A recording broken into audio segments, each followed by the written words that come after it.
Well, hello, folks. Thank you for standing by and listening to the radio. And now, of course, the simulcast live through Facebook, YouTube, and X. Afterwards, it'll go on to Spotify, iHeart, Apple, and Amazon. So 2 weeks ago, Zoe managed to introduce us to Roger Green, and we talked about Chinese Ayurvedic medicine. Absolutely amazing. I ended up going to a naturopath, homeopathic, bloody big warehouse on the Sunshine Coast. I got all the ingredients. Awesome. So without further ado, we're going to have something completely different today. So let's go and get this off, and you can start the show there, Zoe. Yeah, thanks, Jeff. Yeah, tonight we've got Roger Green, and that was an absolutely fantastic talk that we had with Roger last time in a couple of weeks ago. That was the first show that I did, and wow, what a superstar we had, and it was fabulous hearing about the Ayurveda and the Chinese medicine and longevity, and I've shared that because this goes to other platforms. I've shared it with lots of people, and I'm definitely going to do that course. Sounds amazing. But tonight, Roger's one of those really clever people, and he knows a lot about energy.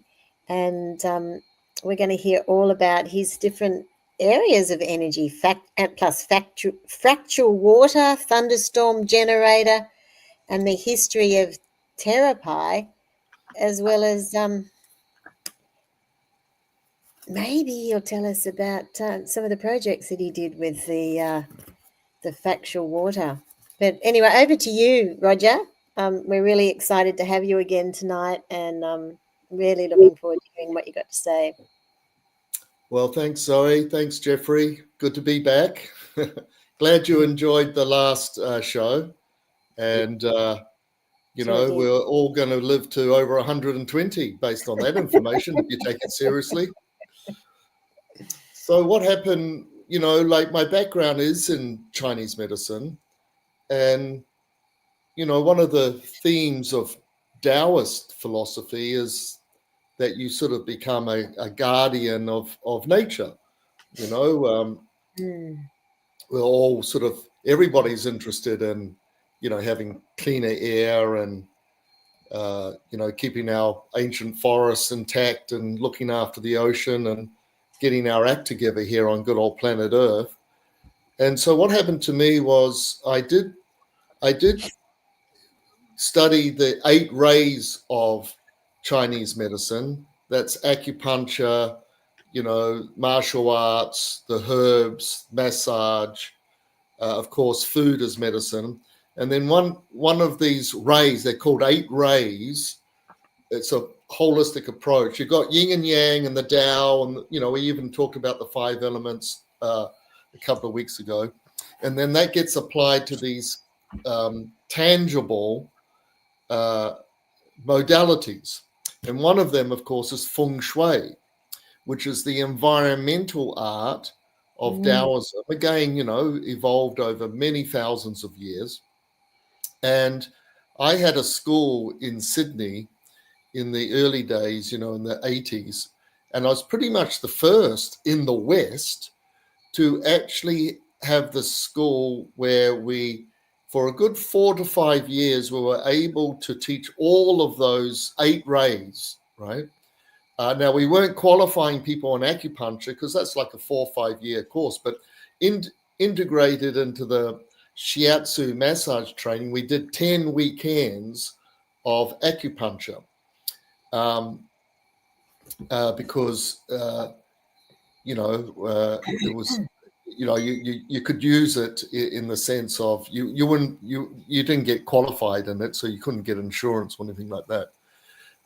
And then, as you know, we had the cooking school, and so I wanted to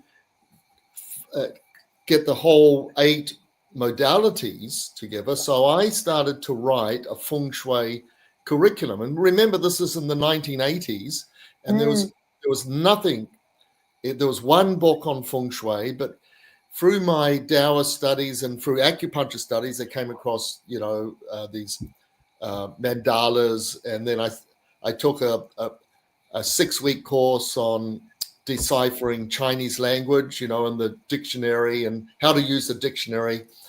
And cutting a long story short, I wrote a feng shui curriculum.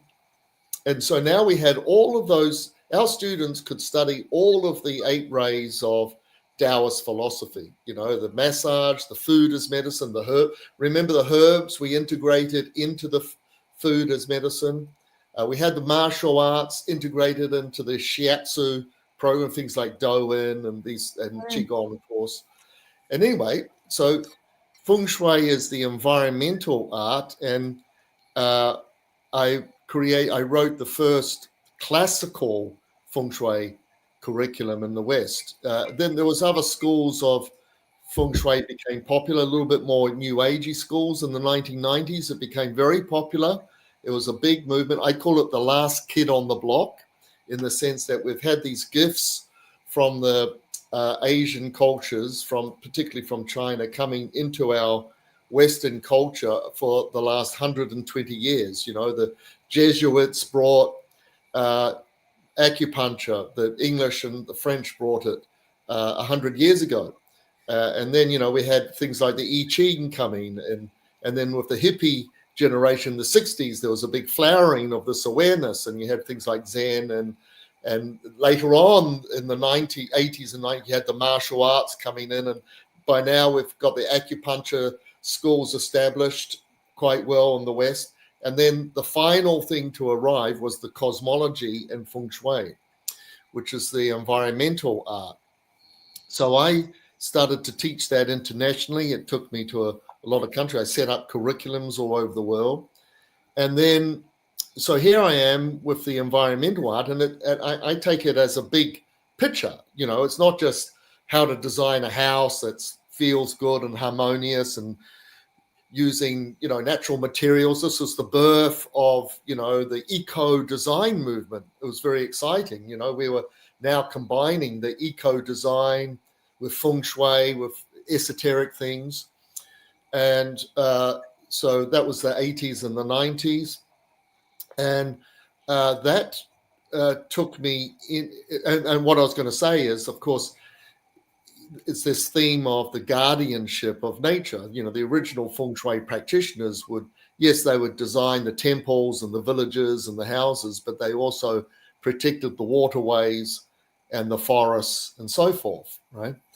And so then it was a full circle for me, because that's what brought me to sacred geometry, which is like the Western perspective of design. Classical architecture has sacred geometry, all those ancient sites, and Egypt and Sumerian times, and right up to classical architecture. It was all based on sacred geometry, which is the divine proportions of nature, like the square root of 5 and 3.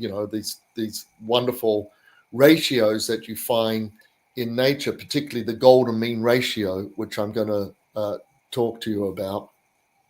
And so now I'm putting on conferences called Feng Shui, Eco Design and Sacred Geometry. And we did several of them internationally, combining the East and the West, in quite a dynamic way. Now, so the sacred geometry, it can be applied to architecture and art and so forth. But then a lot of the other students were saying, well, what else can you use, the golden mean ratio and all of this? And I said, well, there's a lot of amazing uses for this, but they didn't actually really exist 25 years ago when we started this. So one of the first things out of that philosophy, understanding how nature works, replicating nature, was what we call the fractalwater.com, or the imploder. Now, so through sacred geometry, I learned about the golden mean ratio. Now, your listeners might have heard about it. It's the ratio of 0.618. It's the ratio that, first of all, you see it a lot in nature. You see it in the human body when you start to measure this to this to this. It's the only ratio that you when you cut a line that it's not exactly half, it's 0.618. And then this small ratio to this other ratio is the same as that one to this one, to this one, to this one. And it goes on and on and on to the infinite, where it will never repeat and it never has any friction to it. So nature, the way you get wave forms or vibrational forms to merge, right, and to, if you like, in layman's terms, to intermingle and to mix and create a vortex, is the golden mean ratio. Any other ratio doesn't do it as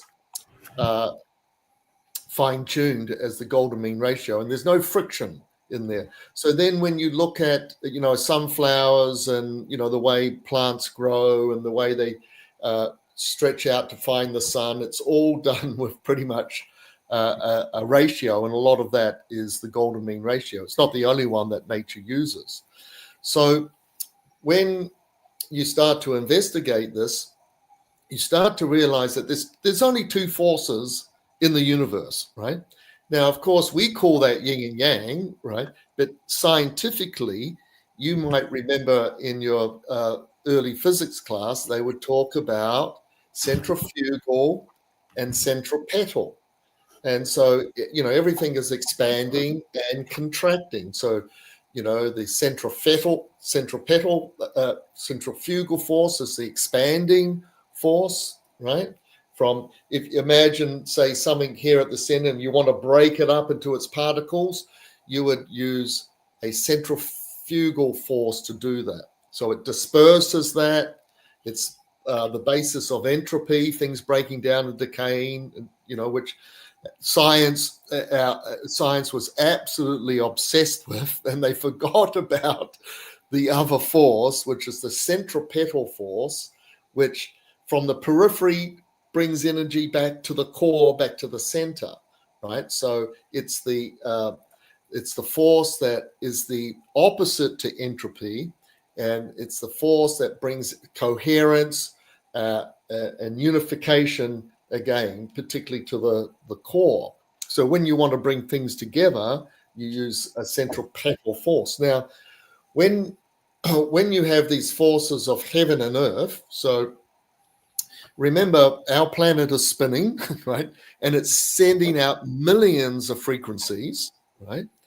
That nature uses, and our human body, it's like an antenna, and we pick up on those frequencies. And from Mother Earth, they are the yin meridians on the body, feeding the yin organs.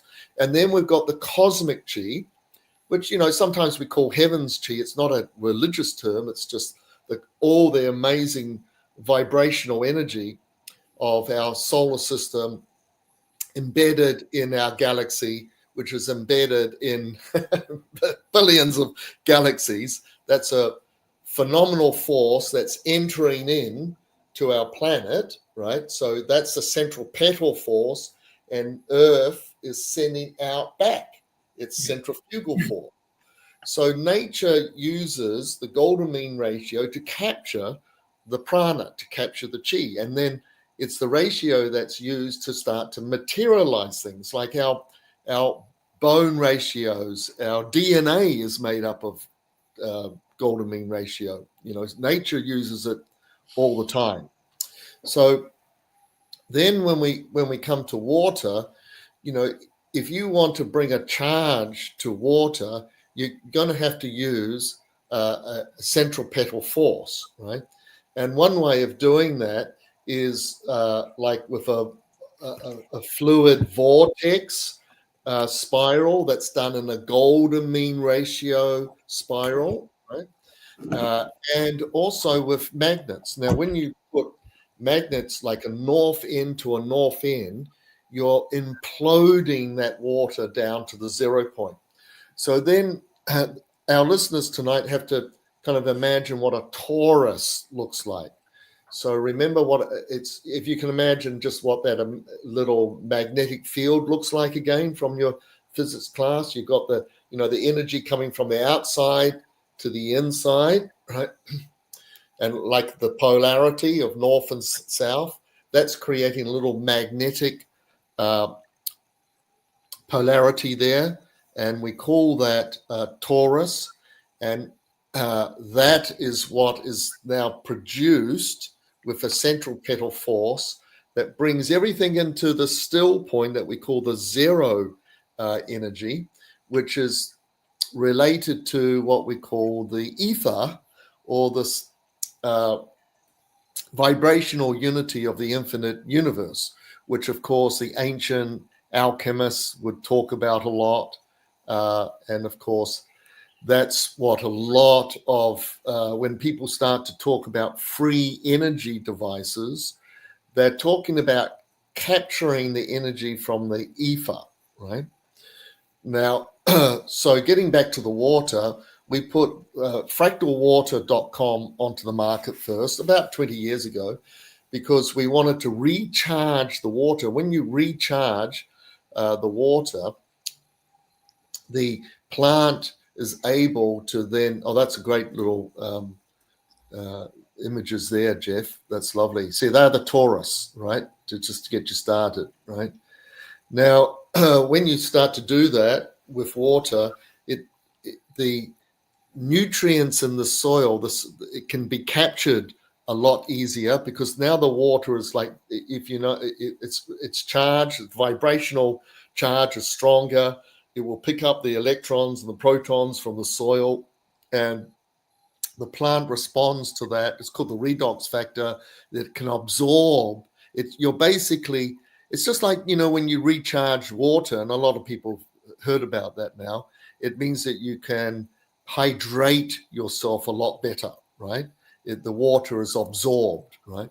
Unlike dizzy water that comes out of the tap, you know, the electromagnetic energy is very dizzy, and it doesn't hydrate very well, right? But so when you recharge it, it hydrates. So that fractal water has got 9 magnets that are back to back, that are, as the water flows through it, plus a golden mean ratio fluid on one end. So water comes in one end and out the other end, you're getting a very highly charged water, which then goes into your hydroponics, goes into agriculture, plant growth is much better. It's a solid, robust design. Some people use it for their showers. You know, it doesn't filter the water, right? It's not a water filter. That would have to be done separately, right? But it's recharging. But the main thing here is to demonstrate that the golden mean ratio can now be used in a very tangible, practical way. So that was the first thing that we sort of dabbled in, and that's been very successful on the market. Fractalwater.com. You can check out the results that we've got and testimonials, and check out some of the science. And then we went on to think about, well, how can you get that charge? Yes, you can drink that water, but how can you replicate like the charge that you feel in nature, like in a forest or on top of a mountain, right? And that's when a Canadian inventor that I've been associated with for 25 years, Paul Harris, he started to think about how can we bring that charge deep into the body. And he created what's called the Theraphi device, theraphi.tech. And he brilliantly thought this through. He's got 2 plasma tubes, and one is spinning clockwise and one is spinning counterclockwise. So if you can imagine that plasmic vortex coming together, and guess what it's interlocked with? The golden mean ratio, which is embedded into that plasma vortex. And so as you can see in the slide here, this person is on a massage table. On either end is these plasma tubes, clockwise, anti-clockwise, and then that spins down to the 0 point. Because remember, what you're doing with the golden mean ratio is you can add and multiply right down to the 0 point, right? And then once you do that, you start to generate what's called scalar longitudinal pump waves. Now, scalar is a term that's thrown around everywhere now, but scalar just kind of means that it's a field, an equal field, just like in nature. It's a scalar field. So, but the longitudinal pump waves are very, very interesting. So most of us are only aware from high school physics class of the electromagnetic wave. Yeah, Zoe, remember, they would say, oh, here's a sine wave. It's going up and down, and this is the way we're pumping our electricity to you. It's our remember, you'd learn about electromagnetic fields, magnetic and electrical, 90 degrees. And that's, generally they would say, oh, that's okay. That's the vibrational universe that we live in, and that's it.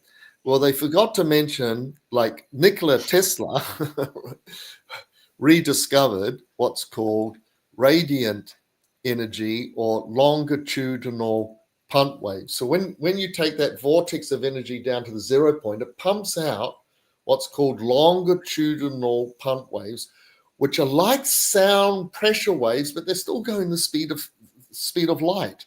Right now, what's important about this is your body, all of the nutrients and the communication in your body is done with longitudinal waveforms, not electromagnetic, but longitudinal pump waves.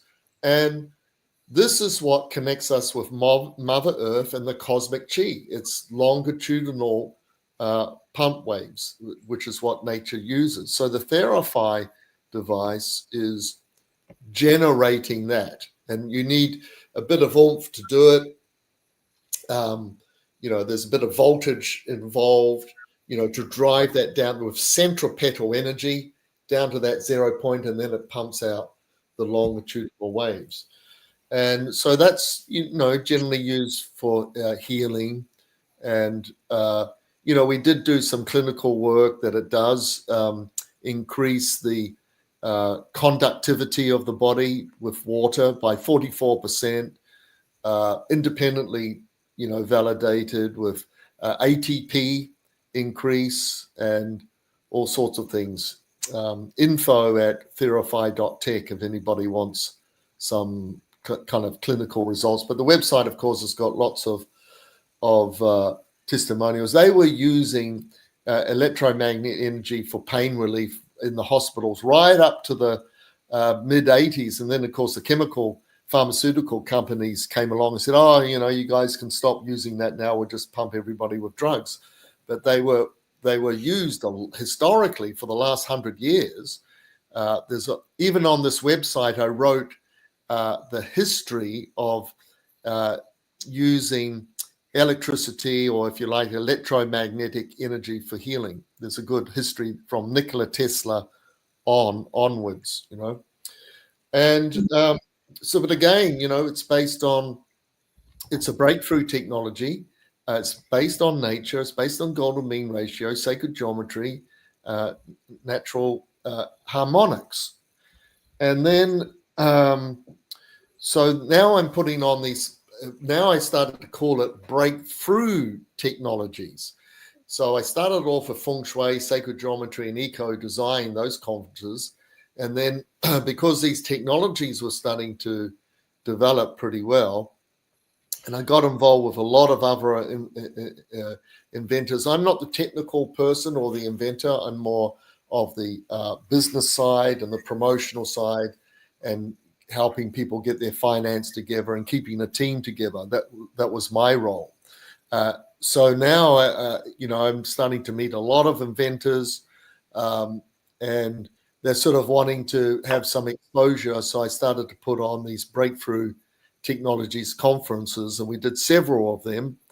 A number of them sort of morphed into what we called the Alchemy of Prague, which was about ancient alchemy and how we can use that for future alchemy, which leads us to things like cold fusion and things like the thunderstorm generator. So for those who don't know much about cold fusion, COLD, cold fusion, or it's also known as low energy nuclear reactions.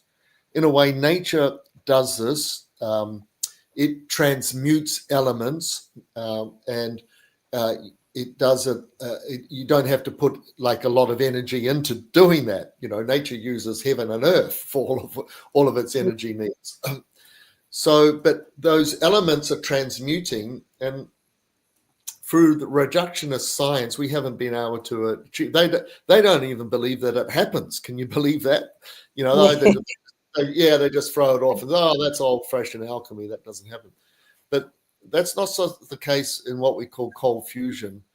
And some of your listeners might remember back in 1989, there was on Time magazine, there was Fleischmann's and Pons, and they said, and there was a bit of a oil crisis going on at that time. And they sort of said, look, we've created cold fusion, it works, but it was a little bit premature. And there was a big backlash, and a lot of people weren't able to repeat the experiment. And then it got terrible in the sense that academically, they really suppressed it. Even if you use the term cold fusion, you'd lose your job. Those guys, Fleischmann and Pons, lost their jobs, and they didn't even want to. The story goes that they said, no, we don't want to present it yet. We want to do more work. But the University of Utah put pressure on them, thinking that it was working and they'll get all the praise for it and get funding. But it wasn't the case. And anyway, it got a really bad rap, and it had to go underground. And there's been no government funding or anything like that until about 2012, when there was an Italian inventor called Andre Rossi, quite a controversial character, and I started to support his work, and that's called the ECAT.tech. Now, it's been, quite some time in development. He's made headway with it, but it's still not on the market. Now, let's define a little bit of what we call cold fusion.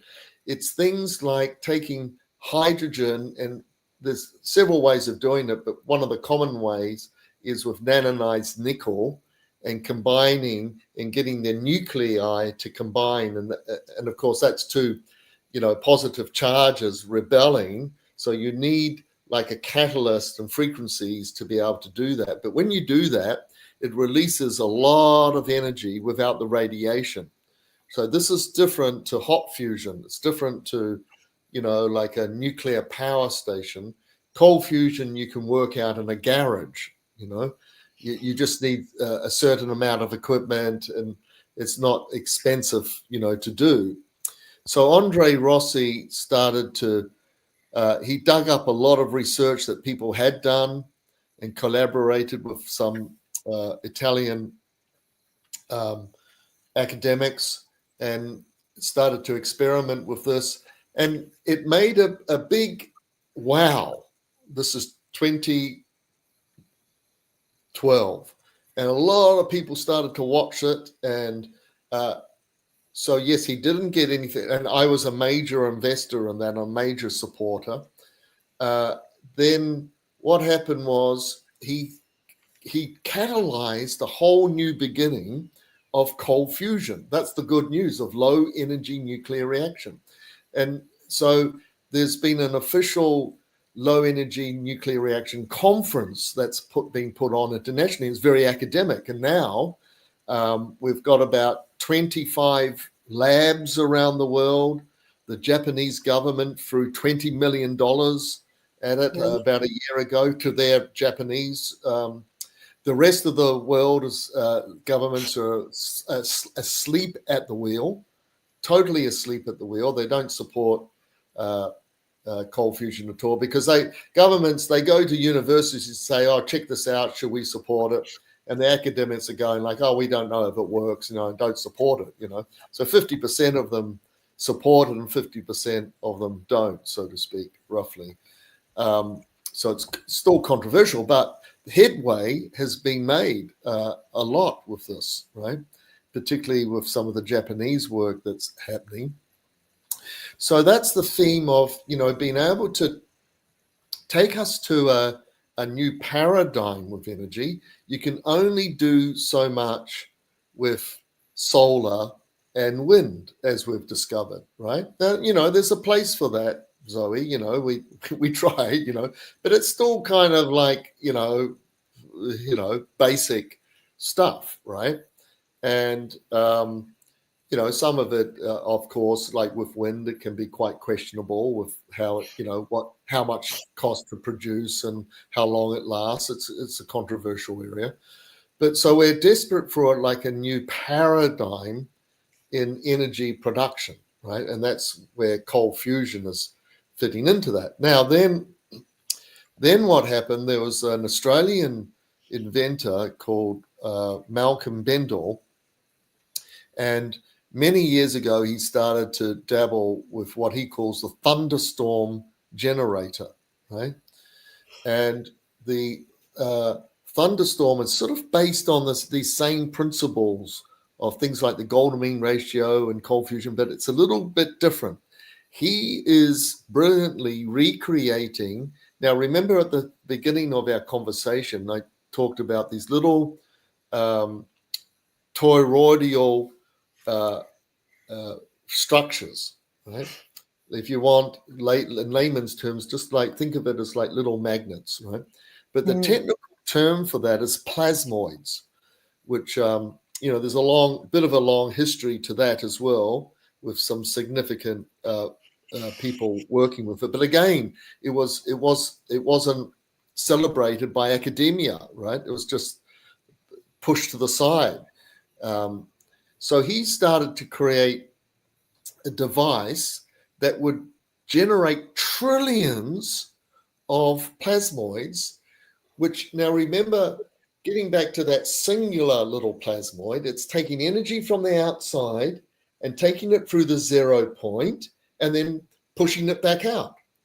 So when you start to generate these trillions of plasmoids, which he does through retrofitting a fossil fuel engine, and it's sort of bolted on to, you get the exhaust, the heat from the exhaust and the cold air coming in. You get this differential happening. Again, it's based on these sort of a ratio of 4:3:2.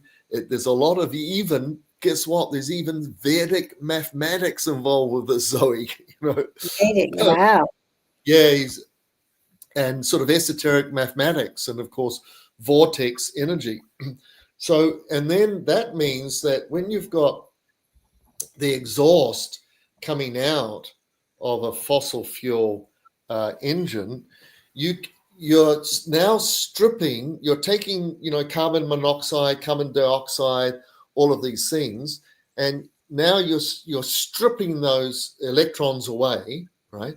And you're eradicating the pollutants. Now, this has been this is not like, can you prove it? For the last 2 years, we have done demonstrations at conferences, particularly in America. We've done a demo here in Australia up at Byron Bay. So there's been like over a dozen of demonstrations where we just get a generator, like a petrol generator, and retrofit the thunderstorm generator onto it. And then there'll be a gas analyzer. And I mean, basically, to demonstrate this, you run the generator without the thunderstorm generator on the go. You analyze that, and you get a lot of carbon monoxide, and carbon dioxide and other pollutants. Then you retrofit the thunderstorm generator, and basically, it's taking that, like 98% of carbon monoxide has disappeared. So the thunderstorm.tech website has got a lot of test results. It's got a really good explanation of what plasmoids are. It's got archives there, videos, photos of demos. It's been independently validated. That independent cost 35,000 English pounds to do with a professional company called Elemental. So it's emerging, right? And we did a demo in a Dubai at a cement factory. So you know how we sort of talk about, well, we got, like there's still a lot of resources, right, that we're sitting on, like here in Australia, we're sitting on 6,000 years of coal that we could use, right? And it could bring our electricity prices right down, and we could start actually being competitive manufacturing things and I always say we should be the Germany of the Pacific. We should be doing the high-end engineering because we've got brains, but we just don't have the the balls sometimes to, So we don't have good management. We just don't have good management with foresight. They only see as far as their term is, and they. What I'm saying is the thunderstorm generator can be fitted onto gas. It needs a fossil fuel, right? So this can clean up the coal and the gas industry, and that we've actually proven it. Right? Now, once you clean something up, there's no argument, right? Because we're digging up things. We're digging up things all the time to use. Now, I would still call this an intermediate solution, Zoe, right? In the sense that I think when we can get to things like cold fusion, which is not using any it's using some basic resources like nickel, which there's a million years of nickel because you just use a small amount. By the way, 1 barrel of nanonized nickel through a cold fusion process is more than a super tanker of oil, right? That's the energy ratio that we're talking about. Now, fossil fuel is pretty good. When you're involved with breakthrough technologies and you're doing these inventions, your competition is fossil fuel. You actually get a lot for your buck. That lump of coal, that holds a lot of energy in there. So you've got to have, even with cold fusion, if you've just got something what's called a COP, coefficient of performance, like this ratio of how much energy in and how much you're going to get out, right? So coal has like about 1 to 10, right? So it's got a lot of oomph there. So if you invent a device, you have to get the COP up to around 10, 11, 12 without, and be clean, to have no radiation and effluent and all of that, So that's what cold fusion will do, and it's sort of getting there, so to speak, But in the meantime, the thunderstorm generator, we're selling kits, right? We manufacture them in Thailand, and people can buy these kits. Up on that website, you'll see the TSG, thunderstorm generator, and you can fill out their form and get a quote from us. We have sold about 300 of these kits. They've gone out all over the world. So these amateur mechanics are now putting them onto their tractor, putting them onto their lawnmower, and putting them onto their generators, right? And when you run it, now, here's the deal, guys. Yes, it gets rid of the carbon monoxide. By the way, several thousands of people, particularly children, die of carbon monoxide every year. Did you know that? Let alone the effects of other pollutants, carbon monoxide, etc. Right? So you can put this onto the generator, and you can breathe in that room with it running. We've proven it, right? We've started it up in the garage, and you can still breathe the air. Can you believe it? Because it's actually stripping those electrons down and creating more oxygen. Can you believe it? But those plasmoids, when they're fed back, when you loop everything back into a fossil fuel engine or gas turbine, guess what? You're increasing the fuel efficiency by over 50%. So if you're like, we said to the cement factory, they spend about $10,000 US a day on fuel to run their system. And if we put this into their system and now they start to say 50%, or mining gear, anything, with a fossil fuel, and now you're saving, and we've actually done some preliminary testing on we know it's 50, 60%. That one hasn't been independently tested. The emissions has been independently tested. Remember, this is emerging, right? It's just coming out. Obviously we're looking for investors. We're looking for industries. Now, here's the deal, Zoe. This is the frustrating thing, right, about industry and academia and all of this. They are as boring as old farts, I can tell you that. None of these people want to take risks. I'm a risk taker, right? We won't get anywhere unless we start pushing the envelope. When you go to these people and they sort of go, oh, okay, you build it, and then we'll come along and look at it. And we're going like, well, hold on, we're at the stage now where we actually need some serious funding to build a prototype, right, that will prove it up on a larger scale. We've proven at this scale. And, they're all just going like, well, you build it. And, I've had this for 20 years, right? Nobody wants to really, there's a lack of imagination, a lack of risk taking, right? And Australia could be the wonderful place to do this, right? Now, we have had some political interest, and again, it's not from the main parties. It's more like, from the guys who are against the vaccines, right?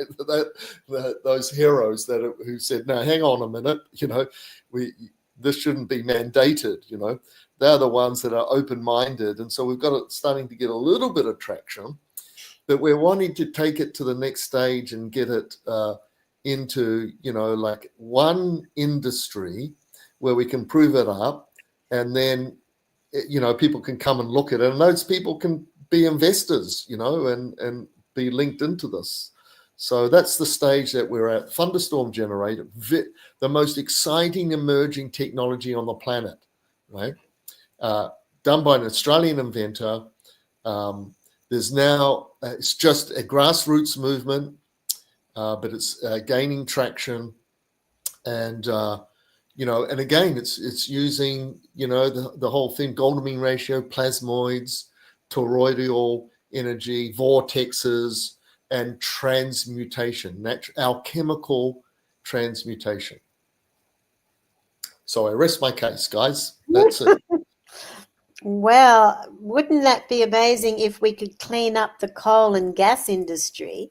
I think so, Zoe. I mean, we would have all these problems of this net zero and all this ridiculousness of actually killing off Western countries. Well, there's a pushback with all of that now. Now, like 20 years ago, we all got convinced about, the climate change and all this, 20 years ago. But then about 7 years ago, what happens, as you know, everybody just buys into the narrative, right?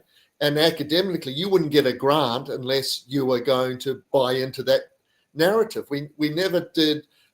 We should have done a conference with the pros and the cons, or those who are for it, or those who are arguing against it. They never do that, and we should be doing that. We should have a conference where those who are saying that it doesn't exist and it exists, we should nut it out. But that's not happening. And you only get funding if you're part of the narrative, and then you become a conspiracy theorist, as you know, and then you're a denier. I don't know what we're denying. We're not in any denial. We're just truth seekers, right?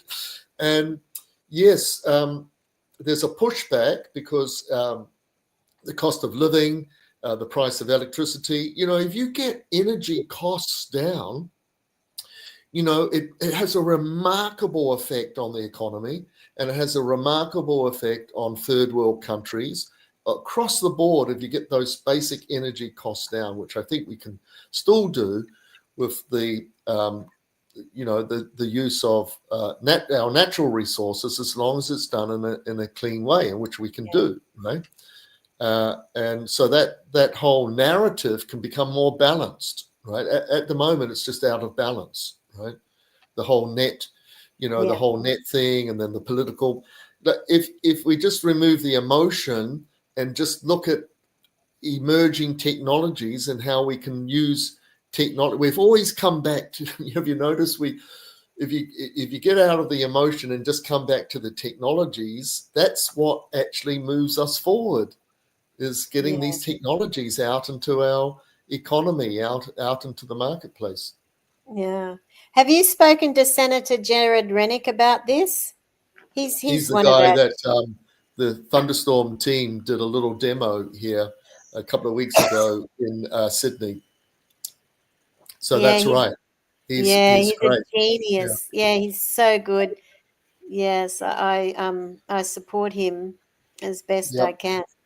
Yeah. So tell me, what with the cold fusion, what are the uses for the cold fusion thing? Oh, okay. Yeah. Basically, it's just a sexy boiler. The way we generate our electricity is just with a turbine. So what happens is, you just, with gas and coal and everything, you're just heating up water, and it has to be it turns it into steam, and that's what runs a turbine. And that's the turbine is running the generator, and that's what's going out in the power cables, right? So with the cold fusion, you're generating a lot of heat, right? And that's going to heat up the steam, make steam, and run a generator. Right. So it's a sexy boiler. Yeah. Right? Yeah. Okay. And very low cost to run, no radiation, huge energy output. You can scale it. You could just have this in a neighborhood with a small generator, and you can reduce the size of these grids that we lose a lot. They're very inefficient. We lose a lot of energy when we have to shift it, 500 miles that way. You can scale these. You could have these dotted up all over Africa and third world countries to, start to. You need electricity for education. So those kids need electricity for their computers to educate themselves. Just like we had the privilege of that in our culture, but they don't have it, as you know. So when you get these technologies that can produce electricity in a regional way and scaling, small to large in a modular system. So in answer to your question, that's what it does. It generates heat. And of course, there's a lot of uses for heat. There's 1,000 industries that need industrial heat. But the other trick here is when we get really, really clever with cold fusion, with that, if you're going to just imagine that ball of plasmoid or energy, right, and doing its little transmutation, generating that heat. But if you have these little antennas in there that can pick up what's called the electromagnetic flux, out of that reaction, you could draw electricity from it directly, rather than heating up the water, making the steam, going through a turbine and a generator. The real, ideal technology would to have a direct link into that to create the electricity directly from it. That would be the most efficient way of doing that. Yeah. Wow. Is this what you presented to ex-Senator Rennick? I wasn't there, but no, we weren't talking about cold fusion.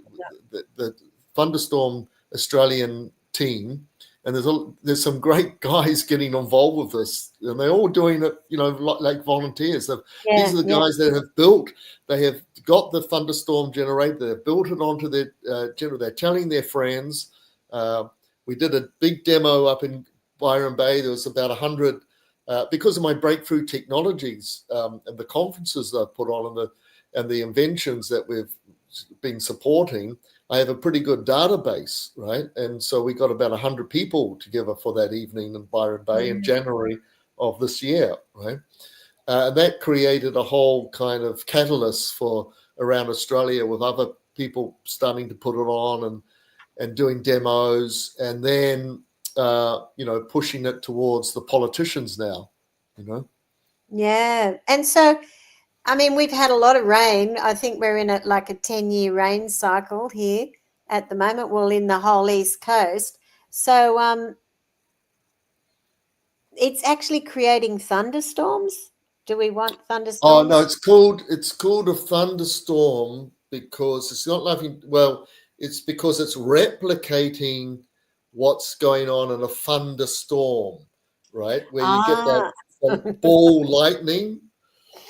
These plasmoids, another term is sort of these ball lightnings, and you're getting, with a thunderstorm, you're getting that vortex of cold air and hot air, and then it's creating the vortex. So that's why it's called the thunderstorm. So it's to use the energy that's coming out of it. Okay, I don't. So if you imagine, have we got a picture of just what it looks like, Jeff, from the website? I don't know. So is the main? Well, I guess that's actually a good example there. Yeah. So see, now that the thunderstorm, when you retrofit it, there's two domes. See that there's one dome there, right? Yeah. And it's red and blue because of hot air and cold air.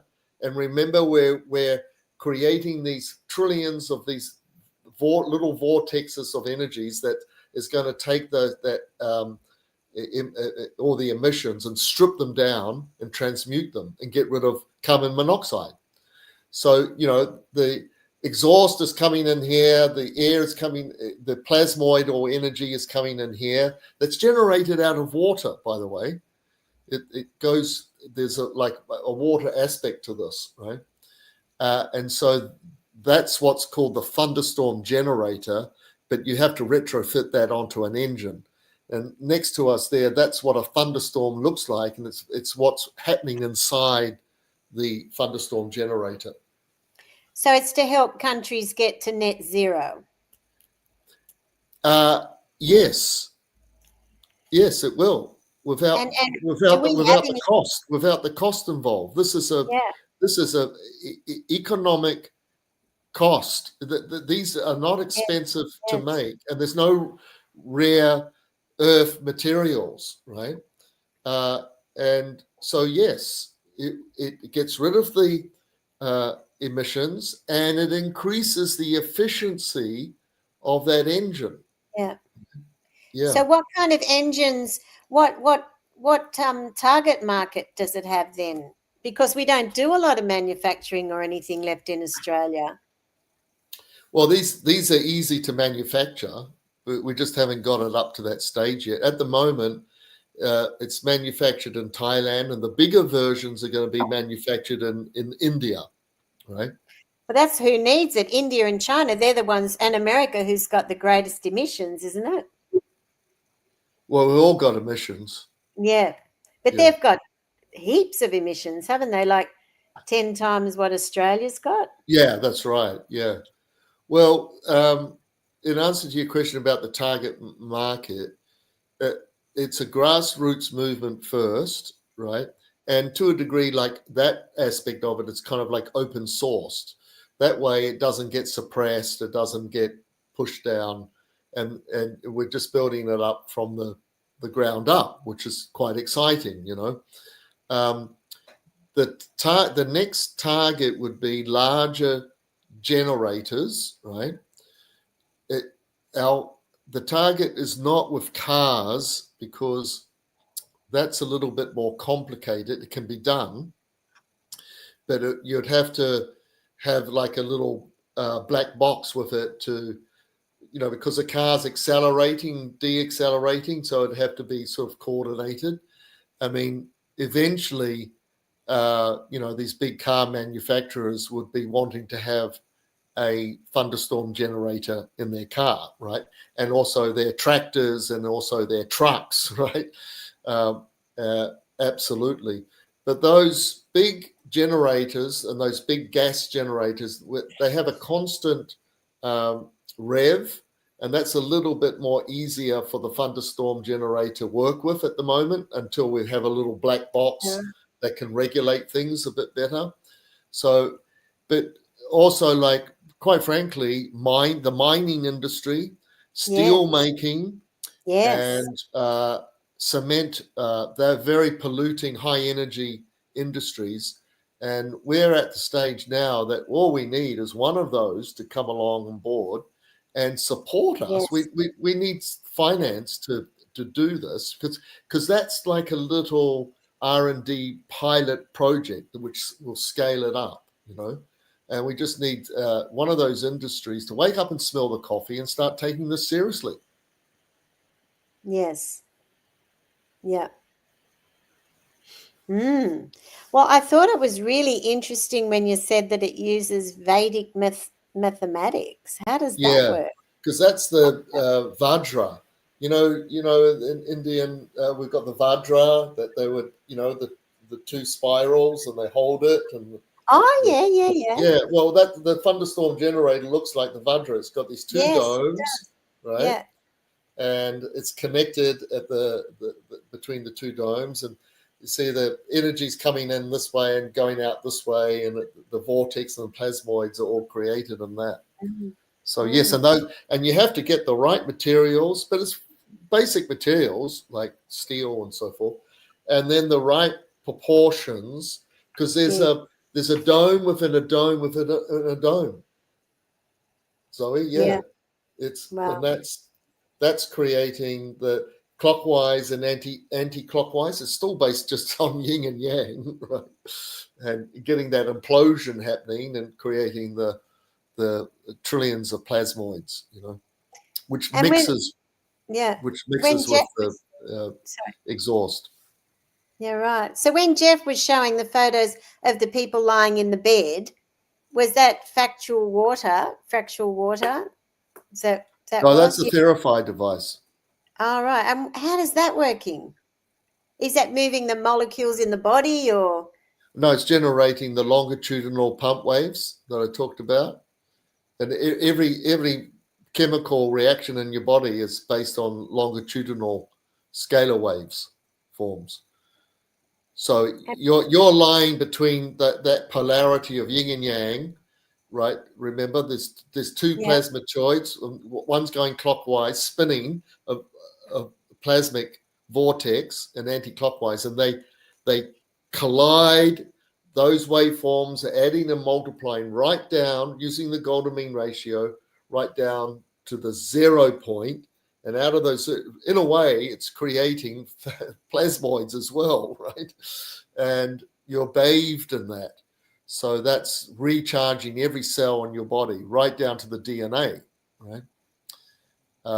So that's used for pain relief. And there's over 25 clinics around the world now. Up on that website, there's some locations there. Any in Australia? Up in Lismore. I can't read that. That's Lismore. Yeah, and that's one over at Perth. Oh, I want to give that a go. Yeah, well, really, I love that guardian of nature, that statement, and the divine proportions of nature, and because that's what it's all. That's what got me involved with all of that, was that philosophical aspect, which we all want to be. Everybody, just recycling your plastics and your glass, your guardian of nature. Everybody wants to be part of it. I just took it, further. Yeah. What recycling's important. I mean, we could make good soil out of that and grow food again, and just from recycling, getting your food, getting your compost together, out, all the food grows out of the compost. Out comes the tomato plants and the parsley and I don't know why people don't do it. Some don't do it anyway. And with the fractal water, is it affected at all by chlorine and fluoride? No, it's not affected by that. You can still just run ordinary water through it, which a lot of people will do. With, it's mainly agricultural use that's designed for.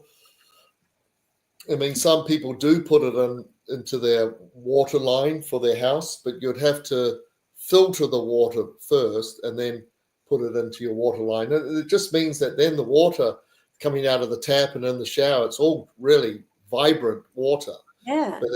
But it's mainly used in agriculture for growing crops and hydroponics. If it's good for crops, then it must be good for people. Hey, absolutely.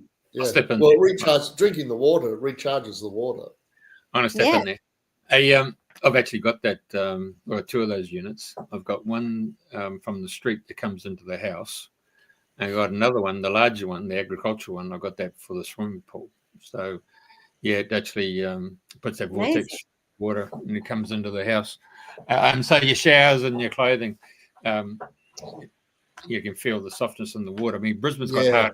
It's ideally suited for making hydrogen bombs. So most people who come to, when you get that silky feeling, Jeffrey, you know that the water is more coherent and it's been vibrationally charged up. Yeah. Yeah. So most people find when they come here, they can't lather up because of the hard water of Brisbane. But no, you can do that now with this vortex in the water. I also have to say there's another product from down where Zoe is, and the guy makes a green Aussie green, a green Aussie, and it's a really natural product. It actually has a ratio of like 100 to 1, and you can use it for dishwashing, laundry, as a personal soap, hand soap. And your showers screens don't even get filthy, but it's just an alkaline neutralizer, and it foams up. Aussie green. It come in 4 litres and it lasts about 12 months. Really fantastic product. There's a lot of really good products on the market now. Eco products, water, water recharging, products. That's very supportive of regenerative agriculture as well. Yeah, and water's so important. They use that vortexing over there in West Australia on the wheat fields. Yeah. Right, we had another project called. You could find this on the website, Organic Biotech, one word, .solutions, Organic Biotech. Solutions. During the COVID years, there was a brilliant Australian biochemist, Leyland Minter, that I worked with. So we had a bit of spare time during those 3 years of COVID when you couldn't travel, I couldn't travel, blah, blah, blah. And we seriously looked into developing some organic products that are for regenerative agriculture and hydroponics. And I also had a project called Bloom the Desert. So Bloom the Desert, we were using the imploder, the fractal water device. We were using things like biochar, microbes that would help to break down the desert sand to reduce the high pH that it has. Website again, Organic what? Biotech. Yeah, Organic Biotech, all one word, .solutions. .solutions. And what was unique about these products is we had a system of extracting the prana and the life force and the macro and the macro and micro minerals out of seawater. And so the thing about our soil, Zoe, is, as you know, it's really demineralized. Yeah. And when you know how to do this with seawater, and it's called ormus, ORMUS, and that's a bit of a cottage industry around the world where people dabble in this. It's based on what's called orbitally rearranged molecular elements, or ormus, and you sort of extract this out of spring water or extract it out of seawater. So we'd make our ormus, which is this just think of it as capturing the life force out of the sea, as well as on a tangible level, the macro and the micro minerals, the magnesium and all the trace minerals and copper and you name it. And that would be the basis of it, making these products. So we had a natural insecticide using, Australian, essences, and we had, glyphosate is a problem, as you know, but it's the thing about glyphosate is it does the job really, really well, and it's hard to find an organic alternative. But we did create. Oh, what's that? I don't know who's. That's another website. That's not us, Jeffrey. No, it's people who ask us questions relating to questions. If you could go back to the organic biotech, there was the products. There was about 5 products there, and one of them. Let's have a look here. There's Gotcha, right, which is the sort of insecticide, the fungicide, Sea Vigor, On Guard, right? But this Gotcha was a weed control, and it was a bit of an alternative to glyphosate. It can't do everything that glyphosate does, right? But it was an alternative. It would work on some crops, right? Now, just so you know, that's an R&D project. None of these products are available, just so you know. And we've been looking for some investors to take this up to a scale where we can manufacture it, but it would take a couple of million because you got to get equipment in. But boy, we did a lot of the R&D in those years. We've tested it, fine-tuned it. And the point is, regenerative agriculture really needs some good products to help it. And these products they're quite unique. They're different to other things on the market, particularly because of the use of the ormus, the extraction out of seawater, and some of the other dynamics there. It was a pleasure working with Leyland Minter. When you go into places like Bunnings in Australia and you're looking for an organic garden product, he invented about half of them on the shelf and he's sold them in the past. He's retired now, but he's absolutely brilliant to work with. So that was another breakthrough technologies, but it hasn't entered into the marketplace, unfortunately. Gee, we need some innovative politicians, don't we? And what about the CSIRO? Are they interested when you speak with them about we these? didn't have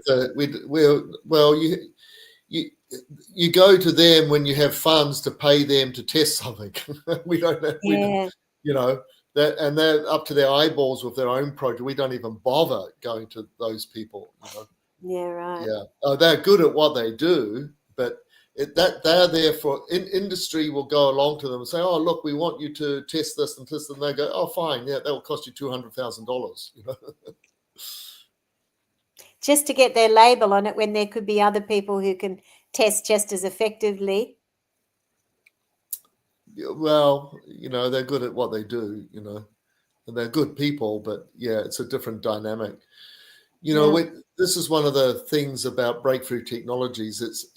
Everything is emerging and thinking outside of the envelope. All of the, the kind of esoterics, I call it esoteric science, which I personally think is what's going to take us to the next paradigm, not just boring old reductionist scientific methodologies. We have to think a little bit more about the, golden mean ratio, vortexes, frequencies, and when you go to these places, they don't really understand that, So you're only dealing with a small amount of people that will take a risk of these kind of things, There's not many of those people around, I can tell you that. No, it's all America, isn't it? America's the place for investments. Yeah, Americans are good. Yeah.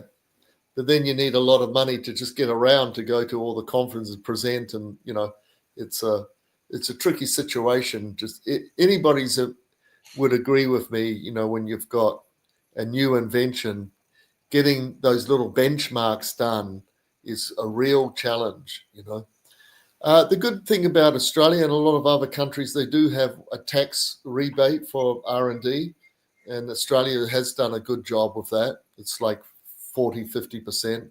So that's something that people have been using very efficiently for R&D projects.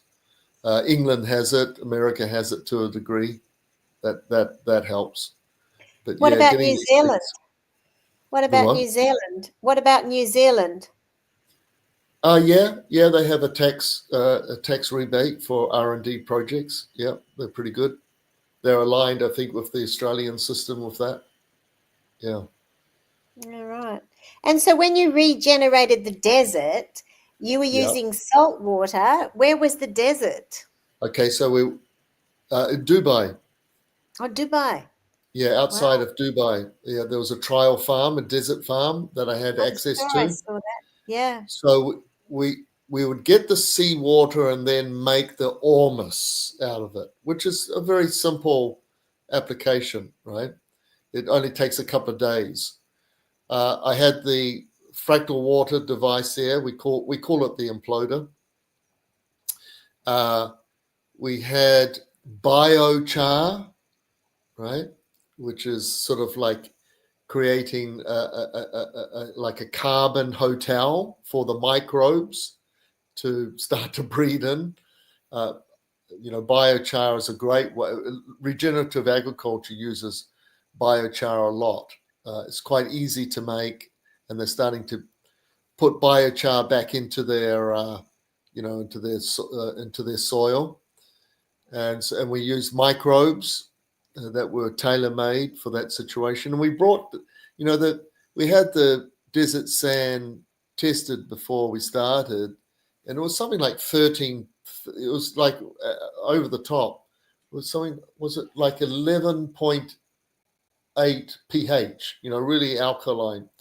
And we brought it down to 8.2. Now, I used to have a website called bloomthedesert.com, and it's disappeared because my website designer has gone away somewhere. And I will get it back onto Breakthrough Technologies site, which is also a site I'm updating. But we used to have all of those test results up there on black and white, where we tested it before, high pH, and then we did these the whole thing was low-tech technologies, right, to reduce the desert sand from the pH and to transmute some of these elements into usable things. And it was a great success. And I always say I grew carrots in the desert. We grew cabbages and carrots and all sorts of things. Wow. It took a couple of years. I self-funded this. I would go over there and stay and do something and then come back and grow things, and went over for about 2 years actually. But we got really good results. To Dubai. You're in Dubai doing this. Yeah. You actually been there in that terrible heat. Yeah, I don't mind the heat. I was out digging ditches, and the Indian guys that I helped, I got paid some labor guys. They would give up, and I was still out there digging ditches because we dig ditches for the biochar and lay it down, and then I'd sprinkle the microbes. So the first time we did this, we didn't use any compost or any organic fertilizer.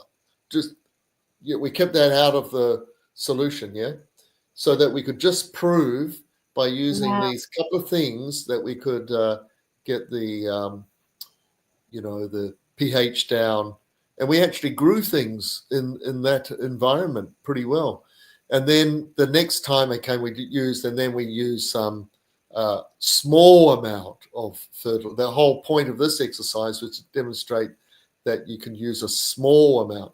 Indian farmers get into debt a lot with, not only by having to buy the seeds and GMO and all that crap, but they get into debt with their fertilizer costs.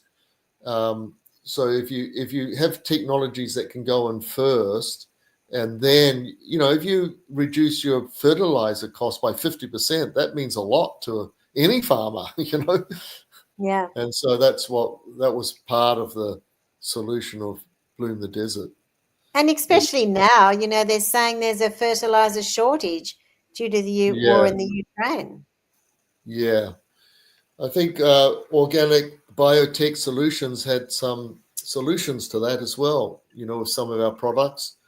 We were starting to use, even just getting the phosphate, was starting to use a rock that was available in Australia that we crushed up, and we combined that with the minerals, which you got your magnesium from, and we fought that one through. Wow. We had some good natural solutions, organic solutions for fertilizer. It's up there. It's the Sea Vigor was the easy one. The Vigor Grow, that was our fertilizer, Vigor Grow. On that website, if you can go into each of those products and read about it. There's a little video there. Just remember, they're not available, and we're looking for investing to take this to the next stage. We want to build a little factory to produce it, or at least just get a pilot scheme done. So have you applied to the Gates Foundation? I mean, they're wanting to save the planet, aren't they? Yeah. No? I haven't applied to anybody. Why not? Oh, it's a waste of time. It's a waste of time. They get 1,001 people every day. Oh. Well, guys, good catching up with you. Yeah, thanks for that. It's nice to be able to just kind of, I don't often get a chance to talk about all of them. And thank you very much. It's been. Well, thank you. It's so informative, and I really look forward to sharing this with everyone I know. I think a lot of people are going to be really interested in it. So thank you very much, Roger. Yeah. Get you back again. Good hanging out with you, Zoe. Thank you. And thanks, Jeffrey. Well done with your show, mate. Thank you. Yeah. All right. Love you. Okay. Bye for now. Love you. So, listen, next week, I have to send you the information about next week, and I don't have it written here, but it's Kaz Halima. Are we online? Are we live? Yeah, we are. Don't know anything about next week.